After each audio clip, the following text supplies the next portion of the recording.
Howdy, it's Kyle with part 2 of interesting and funny travel stories. And this is not going to be a series. This is literally the second and final one where I'll be talking about stories like this because there's only a certain number of things that can happen while traveling that are interesting enough to discuss in a video like this. And none of the stuff that's happened has been super crazy, just, pretty interesting type things. And I'll leave a link in the description and one of those card things up there if you want to check out part 1 and some of the other things that have happened to me. But as a teaser for this one, I'll be discussing the single scariest thing that's ever happened to me while traveling, the single greatest travel experience I've ever had, and also where the name Geography King came from. So yeah, this is part 2 of interesting and funny travel stories.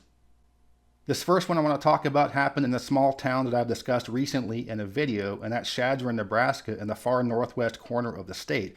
I'm on a cross-country road trip driving solo, stopping in this part of the state. It's very scenic, visiting Chadron State Park and Toadstool Geologic Park and staying in the town of Chadron, nice little town. So I go into this bar. So many stories happen in the bar. First thing I notice is these two people sitting next to me, these two friends, they have big drinks of colors that match their matching hair, but that's not the story. So the guy in the back of the photo, he's a country singer. It's two guys. They're doing kind of country rock, like Reverend Horton Heat, if you're familiar with that, kind of country rock kind of stuff. So anyway, they do their songs, they take a break. So they're coming out into the audience, maybe 25, 30 people. They're not many people. And the singer is going out there, and then somebody approaches the singer. He's like, hey man, we got to get up early. Remember, first thing tomorrow morning, you're going to be there. We got to move the herd from one end of the pasture to the other.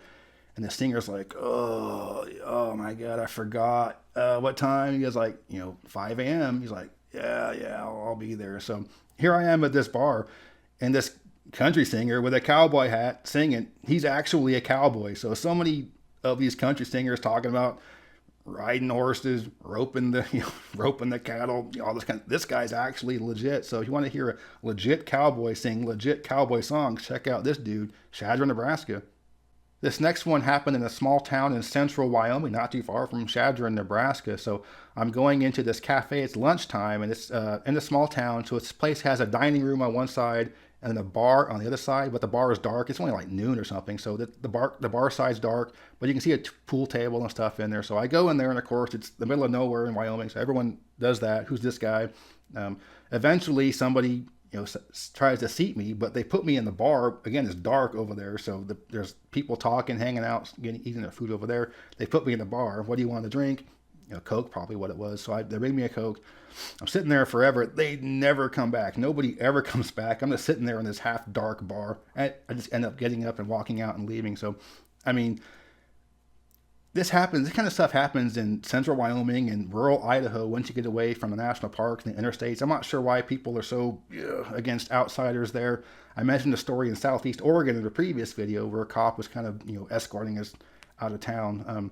So if you're familiar with this part of the country, why is it like that? So I've been to plenty of convenience stores and things in Idaho and Wyoming, and again, these off the beaten path areas, and people are just so unfriendly, not even acknowledging you, don't say hi or anything. So anyway, this is something that's happened to me on this time in central Wyoming, but it's happened something pretty similar to my wife and I when we were I think it was actually in Utah, but rural area, not near the national parks. We go into this restaurant and sit down, and they never tended to us. So again, I'm not sure why this is. We're weird outsiders, but so yeah, get into some interesting situations and get way off the beaten path in central Wyoming or Idaho or just way out there in the interior Northwest. Okay, so now for the scariest thing that's ever happened to me while traveling. And in the previous video, I mentioned kind of being escorted out of town in southeast Oregon. That was the scariest thing that's happened to me on a road trip. Just, kind of a scary cop. Now, the scariest things happened to me at all while traveling also involved a cop, but in Mexico. So this is in 2022. My wife and I are in Loreto, which is a small town on the east coast of the Baja California Peninsula. So it's right in the middle of the peninsula. It is touristy, but it's really small town. It's nothing like Cabo or Puerto Vallarta or Cancun. It's got a small historic town and also kind of an expat village, but it's not really a lot of hotels and that type of tourism there. But anyway, so there's nothing else around there. That's the biggest town for a 3-hour drive in either direction. So Loreto, 20,000 people, is the biggest town around. So I rented a car.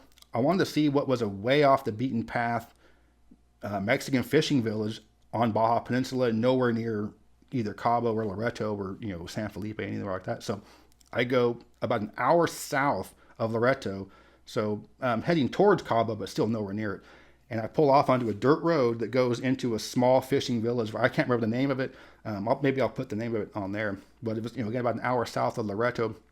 Dirt road going into it. And I saw on a map there's a small little restaurant where, the people bring up a boat and just cook. But again, no tourists go there. This is just a local kind of type thing. So I pull down this dirt road and there's a roadblock, cops. And I'm like, oh no, this isn't good. This is one of these roadblocks in Mexico. You can't tell if these are even real cops because the real Mexican police officer uniforms look kind of like you just got them at the Army Navy surplus store. So you can't tell if these are even real cops. I'm stopping. There's nobody around. So, they're coming in from the passenger side. I roll the window down and he's like, hola, amigo, of course. And he starts speaking in Spanish. My Spanish is, I knew what this was about. I knew kind of what he was saying about us playing dumb. So he's like, what he's saying is it's, some kind of a police officer appreciation day.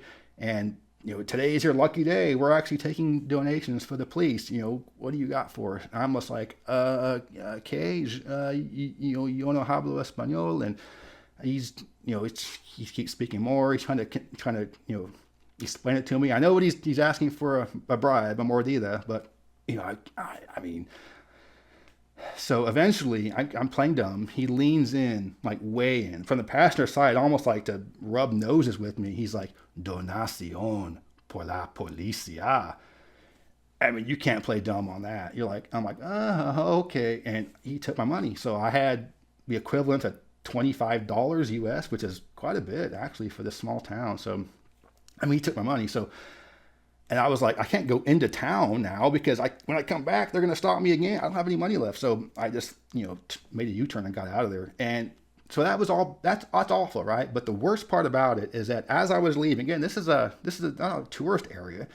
As I was leaving, this Mexican dude and this beat up old truck, just got, produce or chickens in the back or whatever. He pulls up there and the cops are like, doing the same thing to him. You can hear him yell at those cops. Like he's probably been stopped with them a million times, threw something at him and drove off, and the cops were just laughing. I was like, I'm getting out of here. So this was scary because this is nowhere near anything. You were at the mercy of these cops. And if you did anything the wrong way, you could go missing permanently. And so some of these rural cops, and again, they might not have even been actual cops. So it was really scary. So it definitely turned me off from driving in Mexico off to rural villages because you might go on this one lane road, one road that goes into a town. There's no other option, and you get these roadblocks. So, keep some cash on you, but don't keep it all in one spot because they're going to take it if they got you in a roadblock like that. Okay, another international story happened in early 24. I was flying from Banjul in the Gambia to Dakar, Senegal in West Africa. And this is a really short flight, maybe a half an hour. And I'll show on a map how close they are. I was flying one way from Banjul to Senegal on Air Senegal. And I'm at the airport in the Gambia, which is, it's not a huge airport. It's pretty small. At the terminal waiting for the flight to take off. The flight took off at like 10 p.m. I don't remember the exact time, but it was a night flight. So I'm in there, everyone's waiting for this flight. There's another American couple in there, probably in their 20s or on headphones. They're not really paying that much attention because it's, the flight's not until 10. At 8 p.m., they announced to start boarding this flight. I'm thinking, 8? What is going on? 8 p.m.? That's crazy. So, I'm looking up at the sign. That's our flight. I'm checking it. Am my time zone off? Are they somehow on different time zones next to each other? But I don't know what it is. We're boarding really, really early. So this isn't a wide body. This was a 3x3. So no reason to board 2 hours early. Whatever. So I'm getting on. But the other American couple who was on this flight, they were looking up, seeing people board, and they decided, whatever, this can't be our flight, and went back to headphones and whatever they were doing on their phones. But we're boarding. Sure enough, this is the flight. We're leaving. So, we're about to back up, and the flight's not supposed to leave until 10. It's like 9. It's way too early. And right when they're about to close the door, here comes that couple running. They were like, wow, that was our flight. We took the flight, again, not till 10 p.m. We took off like at 9. We're backing out of the gate at 9 p.m. half an hour flight. We landed in Dakar before the stupid thing was even supposed to take off. I don't know what was going on, but these Air Senegal pilots had places to be. And I mean, I thought that was illegal from an international aviation standards standpoint. Air Senegal is not some rogue airline. They're part of the International Aviation Safety, whatever, organization. They share codes with big airlines. But yeah, if you fly Air Senegal, you might want to get there earlier than you're thinking because they might just take off way early. Okay, a real quick one from that same trip. I'm staying at a hotel in the Gambia in a coastal area, and I'm at the hotel pool bar there, and the bartender's just playing whatever is on his playlist, his favorite songs, stuff to keep the crowd going, kind of a party type atmosphere. And he's playing a lot of reggae, so I made a comment about how Bob Marley's played everywhere you go, but a lot of Afro pop and dance music and some American pop, but upbeat pop music. And then all of a sudden, Amarillo by morning, up from San Antonio. I'm like, what is this? So I thought at first it was like one of those auto playlists. It was just popular songs from the 80s, and that just happened to be one of them. No, this was that guy's playlist, so I just found it very fascinating. I don't know how much he knows about American country music, but if you're going to know one country song, it might as well be that one, which is one of the greatest ever. But I just thought it was really funny to be at a poolside bar in the Gambia and hear old George Strait. Okay, this next one happened a long time ago. I was in my early 20s in the late 90s. Me and a couple of friends were in Los Angeles, and we're going to go party in West Hollywood. So we're these hicks from the San Joaquin Valley going to hit up LA. We go to Sunset Strip one night, go into the cool, live music bars and just kind of just hanging out with the big city folks. We're cool now. So the next night, let's go somewhere different. Let's go down to Santa Monica Boulevard, hang out at the bars down there. And we wanted to go to one of those places where you wait in line. Not that we were looking forward to wait in line, but just kind of one of those cool big city places with the velvet rope, and you got to know someone to get in and the kind of stuff. So we're like, all right, we're going to be these idiots from Visalia going to this West Hollywood bar on Santa Monica Boulevard. So place is called Mickey's, and we're waiting in line, and we see the sign for Mickey's on the windows outside. Mickey's, where the boys come out to play. And we're like, okay, whatever. Kind of a strange slogan for a bar, but whatever. So waiting in line for a little bit longer, we notice that the billboard for this place is right across the street. We look up, and it's Mickey's, where the boys come out to play, and the image is like this giant zoomed in booty shot of a dude in tighty whities. We're three hicks from the valley. We still don't get it. We're waiting in line probably a half an hour, and we're like, aren't many girls in this line? And so that's when we realized that there's a difference between Sunset Boulevard and Santa Monica Boulevard in West Hollywood. So I'm sure we could have had a pretty good time with the one in Santa Monica Boulevard. Maybe got a few drinks paid for us, but really not our scene. Probably do some research on the bars you're going to if you're going to be in LA. Okay, so this next one is the origin story of the name Geography King. So this goes back to the Association of American Geographers annual conferences. Each university geography department would send a team to what is called the World Geography Bowl. This is a Jeopardy type competition, but all the questions are geography, so different categories within geography. And I won it 2 years in a row. So back-to-back years, I won it. And then also I was the captain of the winning team for the team competition back-to-back years. So I did very well at those things. I think I'm still the only person that's ever won the thing twice. The third year I was still eligible to do it, but I just chose not to. So when I showed up to be a spectator at the third one, Neil Lineback, who was the head of the AG at the time, was like, "Hey, look, it's the Geography King." And so it was kind of a joke at first. I was kind of embarrassed, because it was kind of, I did really well at those things, but to call me that was kind of silly. So I ran with that term as my Xbox handle and my Nintendo Me.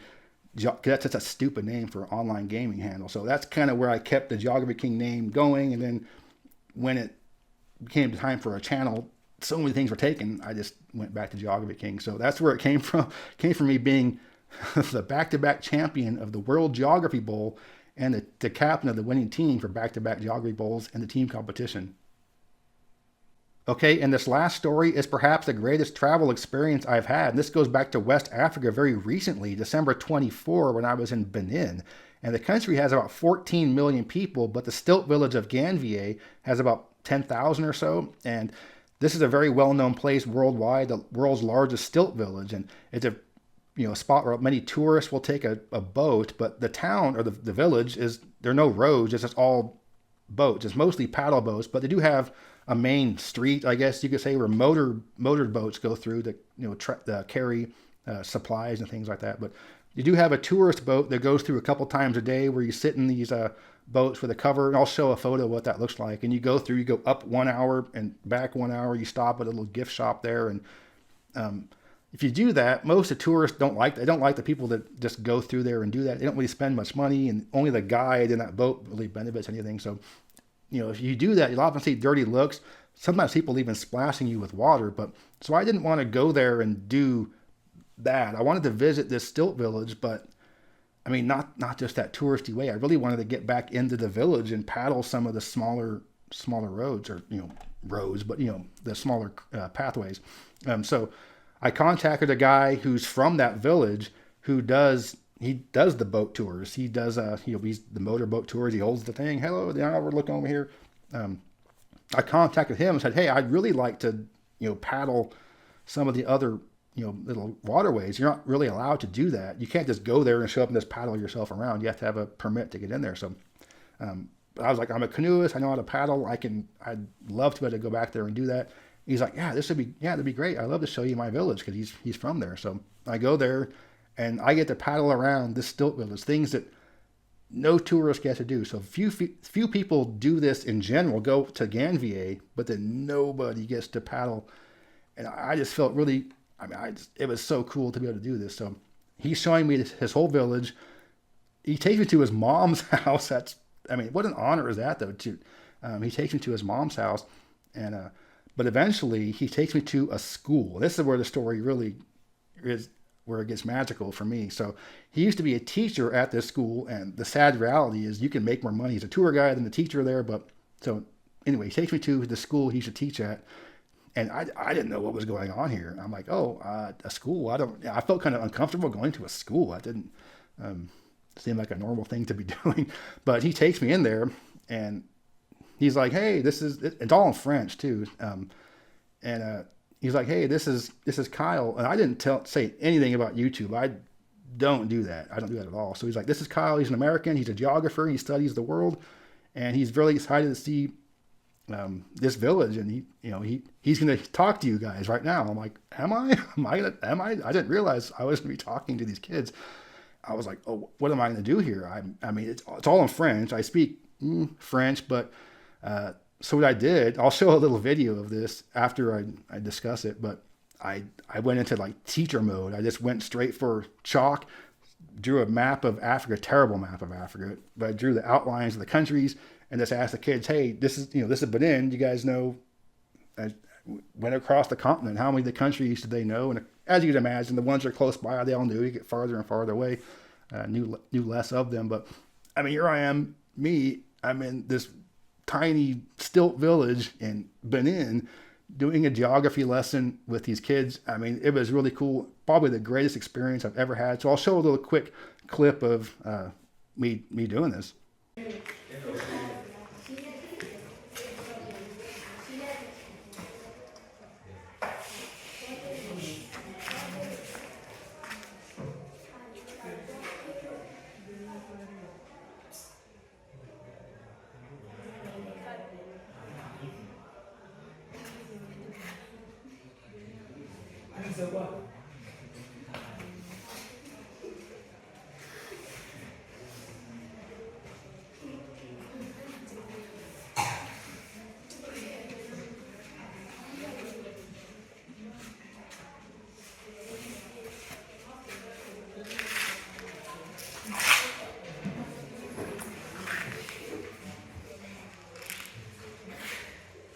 C'est l'Afrique. Savez-vous ce pays de l'Est après ça? Après le Ghana, on trouve quel pays? Côte d'Ivoire. Très bien. Oui. Très froid au Europe. Et ici, c'est beau. Il fait beau. Et personne vous visite les places qui I didn't know the guy was filming this, so it was really cool to get to see this, and just a really magical experience to spend, several hours at this school. It wasn't just me talking about geography; it's also just talking to the kids about all kinds of stuff, and They each speak like 3 or 4 languages. They're doing all kinds of language stuff there. I mean, it was really cool. It's a really magical experience. So yeah, probably the coolest thing that's ever happened to me while traveling.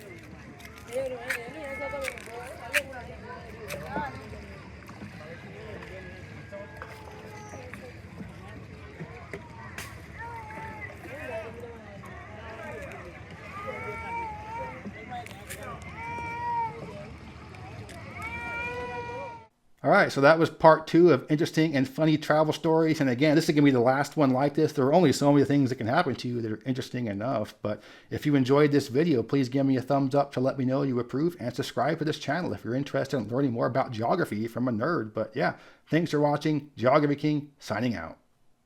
I'd like to give a special thanks to my superior patrons for their support, especially Dan D. Thank you very much for all the support. It means a lot to me.